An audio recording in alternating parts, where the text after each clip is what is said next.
Welcome back to the Crude Life morning show, Play Hard, Work Hard. Going to our exclusive interview here with Mr. Art Berman of Labyrinth Consulting. Also, public speaking back when public speaking was a thing. And then, of course, he's an author as well as a energy and economic expert in many eyes of media across the country. How are you doing today, sir? I'm doing well, Jason, and I hope you are too. Well, thank you very much. We had some snow here in Dakota in the last 48, 72 hours. I know you recently did down in Texas. Do you guys still have snow, or did that take off right away? Yeah, well, we never had snow here in Houston, a little bit north of here, but yeah, we're in the 70s. My wife and I picked oranges off our tree in the backyard yesterday, so a different world for sure. Well, let's talk a little bit about the energy world. President Joe Biden comes in, signs executive orders. The two that make the headline right out of the gate for the oil and gas world, of course, are the federal lease suspension and the Paris Accord, the climate change, that part of it. Just kind of your reaction to the executive orders and those two specifically, I guess. Yeah, in my view, those are thoroughly irrelevant. Both of them. They are, it's a political bone that has no consequences one way or another. I know a lot of people in the oil business are upset, certainly by the suspension of federal leasing. But I mean, the reality, Jason, is that nobody has the money to drill anyway. Very few of those federal lands are viewed favorably by oil and gas companies. I've worked in oil and gas companies for more than 40 years. The notable exception, I suppose, is some of the federal lands in the New Mexico portion of the Permian Basin. But, the other piece of this is that those suspensions they don't modify existing leases. They're forward looking. And so my view is industry will be very lucky to have enough money to drill half of what it considers to be prospective in the next year or so. And history says that the only time industry spends money on federal lands in general is when oil's $100 a barrel. The Paris Peace Accords, again, that doesn't, that's window dressing. That's a talking point. It doesn't have any short or even medium-term effects on oil and gas activity. Now, obviously, the trend towards less fossil energy is something that we all need to pay attention to. But I just don't see either of those actions as really having any near-term relevance. One of the interesting aspects of the federal lease or the federal ban was kind of what you alluded to a little bit about how there's going to be still drilling happening. And there was the article I saw and some of the follow-up work I did is there's been quite a bit of stockpiling and adding of these leases before it happened, where there's something like 4 to 7 companies have quite a few, and to where they've publicly said we've got 4 years of drilling. I think Devon Energy was one. The CEO came out and said they've got 4 years of drilling on federal land alone. And so that kind of made me look at the executive order a little bit different than what was initially the reaction of it. And so your perspective is well needed too. I don't know if you want to comment on that as far as the amount of leases that some of these companies have and how there will be drilling on federal land, but it's just a suspension at this point. Yeah, I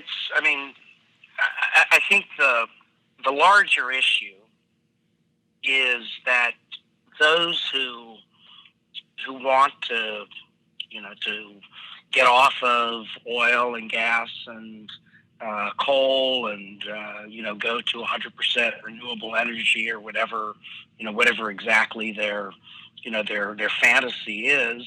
They just don't understand the fundamental laws of physics. And again, I'm not saying that there's anything wrong with having a long-term goal of reducing emissions, because I think one way or another we're going to do it. We're either going to do it voluntarily, or the planet and the economy is going to do it for us. But what I don't think people really understand, and that's because I use the word ignorant in its literal meaning. I don't use it in a derogatory fashion, but they're just ignorant. And the unfortunate truth is that if you want to go to, let's just say, an all-electric world, forget about where you get the electricity from, it's going to be a much poorer world. And there's no chance of economic growth, and that's simple physics. You just don't get the same multiplier effect on work productivity that you do from oil, natural gas, and coal.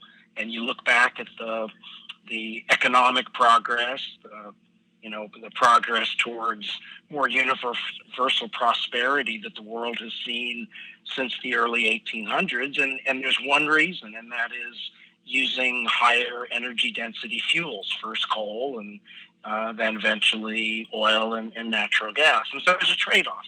That's all I'm saying. I'm not in any way arguing that climate change should be dismissed. I'm just saying that if you go in the direction of an electric economy, you're not going to have economic growth. And if that's okay with you, well, that's okay with me too. But I don't think it's okay with most people. They just don't understand.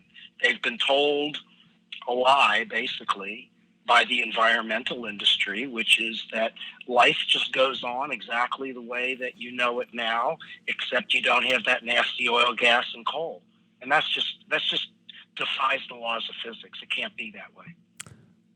That was one of the reasons I brought up the Paris Accord, was more of the ESG, that sort of that environmental movement that has seemed to take on almost like a social governance, if you will, in terms of before how they used to regulate oil and gas through government. Now it seems like they're doing it through social pressures, and I just see how those two are a little bit connected. I don't know if you just kind of comment a lot on that, but specifically the ESG movement when it comes to investing, how do you see those two playing out over this next year or two? ESG is a ballroom dance. I mean, that's what it is. It's in vogue right now. It's a place you want to be and be seen, and so all the appropriate people are dressed up in their gown and their black tie outfits, because that's where we're supposed to be. I suspect we're going to have a tremendous backlash against ESG and renewable energy once the public realizes what I told you before, that it's not the way it's being promoted, that it's going to mean a lower standard of living. And my guess on the ESG is that as long as share prices reward investors, and they do right now, for buying stock in those companies, well, they'll continue to do it, as they should. But similarly to what happened with tight oil and shale gas, once investors say, hey, we're not making the kind of margins and returns we did previously, and that's because the price of oil and the price of natural gas stopped rising, they look somewhere else. And so at some point, I think that's going to happen with ESG too. But you can't fight the market. I mean, people do and should go where they can make money today. And when that stops working, they'll find something else. We like to give the example of how industry and people have seemed to be just decarbonizing over the last 150 years or so, but by themselves, whether it be through wood, hay, coal, burning whales, that sort of thing, to where essentially we're down to, I think it's 4 hydrocarbons or 4 molecules with the natural gas, which is pretty clean. Where are you at with natural gas in terms of, we've had Tony Clark when he was in charge of FERC, Federal Energy Regulatory Commission, say that, it's not only the foundation fuel over the next 20 years, but it's also the wild card. Rather interesting statement to make, but natural gas, just where do you see it fitting in? I think that we have. I take climate change very seriously, and I take it seriously as a scientist. It has, nothing to do with, my preferences or my belief structure or anything like that. And I mean, we can't just wait for the world to get better. I mean, that's what the data tells me, and I know a lot of people don't want to hear that, and they don't want to accept it, and they've got all kinds of mantras that has been taught as to why that's, why what I'm saying is incorrect. And that's a whole other discussion that, maybe we can have at some other time. But let's just leave it at this, that the data tells me that climate change is serious, and we do have to do something about it. What that something is, that's a whole other discussion. But back to your reference to Tony Clark, natural gas is clearly part of the solution. I mean, we simply have to replace as much coal consumption as we can with natural gas as soon as possible, because, as you said before, gas is cleaner. Now, there are many people that I know and respect, scientists like me, who say, well, no, that's not really true, that there's a tremendous amount of methane leakage that occurs in just in the natural process of flowing the gas to the surface and putting it through meters and pipes and all of that. And that is true. That is absolutely true. And that's a solvable problem. Now, how do you solve it? Again, this is a much larger conversation, but that's a much easier problem to fix than, let's just get off of all of our traditional fuel sources and live in a poor world. Again, I don't think most people like that option if they understand it the way I stated it. So gas is clearly a huge part of the solution, and the biggest problem with solar and wind is, it's not its price. I mean, we hear, the price is coming down. It's, it's practically free. Wonderful, great. Problem is, solar and wind together account for about 3.5% of primary energy consumption. And if it's the greatest thing in the world, you're just not going to get from 3.5% to anything significant enough to change, warming temperatures, no matter what happens in the time we need. So natural gas, it solves that problem because we've got plenty of it. It's available today. It solves the intermittency problem that we have with solar and wind. I mean, let's use it all. I mean, that's what I say. But let's not, it's not black and white. It's not either or. We have to balance our need to survive with our wish to have a cleaner planet.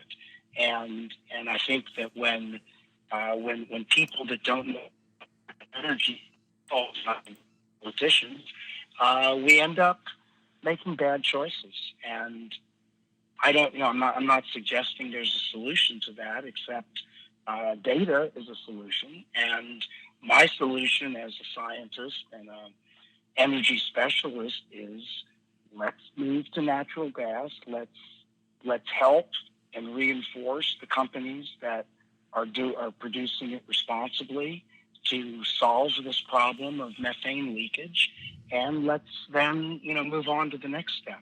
But it's a stepwise process. It's not an on-off switch.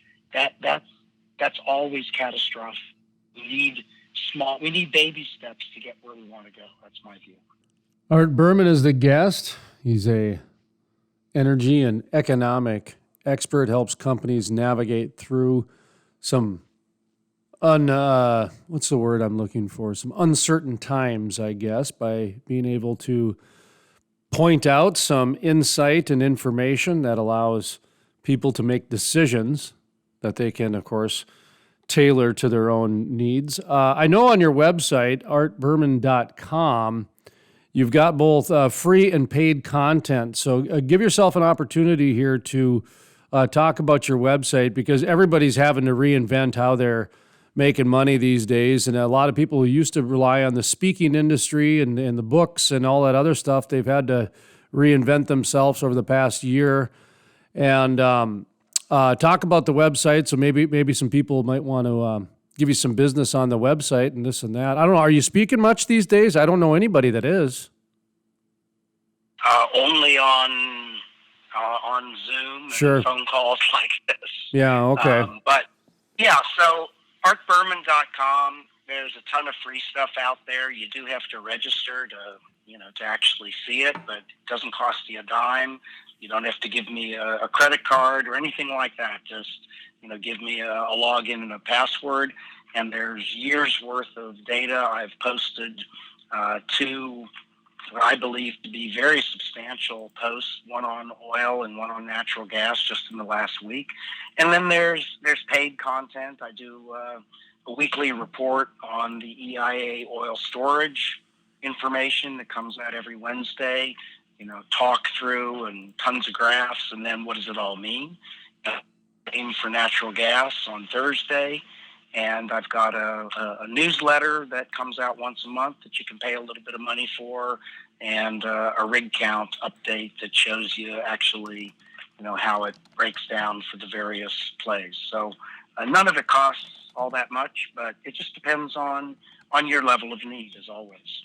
Hey, one more question before we let you go and get on with your day. And appreciate you coming on and sharing your insight, because that's the one thing I do appreciate. Anybody who makes a living on insight, coming on platforms like this and offering, nuggets of information, it's always good. And I do want to ask you about something we've been tracking for a while, and the mergers, acquisitions, centralization, that sort of thing happening in industry. No matter what, pick an industry, it doesn't matter.